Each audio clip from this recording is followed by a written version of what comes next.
Okay, so I've installed the dampers now in the damper tray. So I have a temporary Pitman in here. And so now I need to cut a Pitman that's the proper length. First thing I'm going to do is adjust the pedals where I want them, so that it'll leave plenty of room for adjustment in the future. Luckily this is a new enough piano that I can just use the lock nuts here. It has an adjustment, in other words. So I'm going to go ahead and loosen these. Maybe I am. Let's see here. There we go. Okay, I'm going to loosen that lock nut down. And I want to put my adjusting nut somewhere in the middle of this adjustment, so I have room either side. So I'm running it all the way up to see where the very top is, where it would start to come off the top of the rod. There's quite a bit of adjustment, so I'm going to go ahead and run it half of the way down. So I'll put that in place here, tighten it up. And I've already regulated the dampers and everything, so I know they're where I want them, you know. And there's this adjustable, you can see the Pitman now floats in this hole, which reduces a lot of friction in the mechanism, which is great compared to how it was.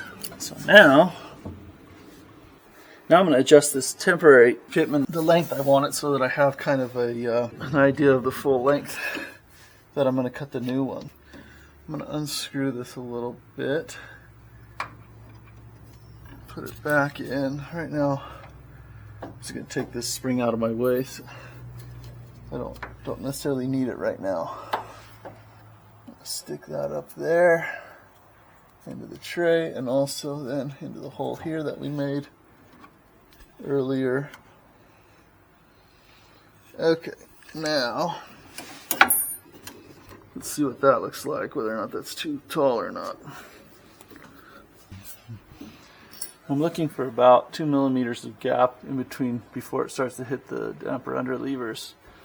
And I pretty much got that.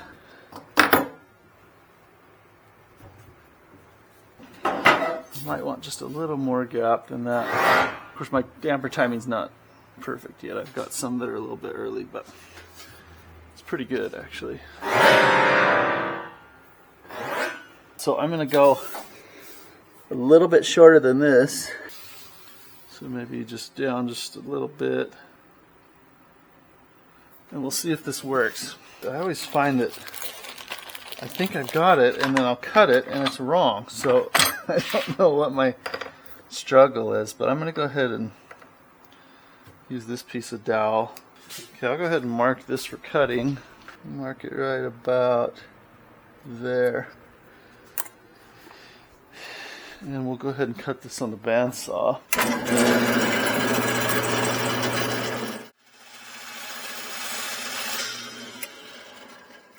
So we're going to glue some punchings onto here. Start with one side here. And you know what? For a good measure, I'm going to go ahead and scrape this off.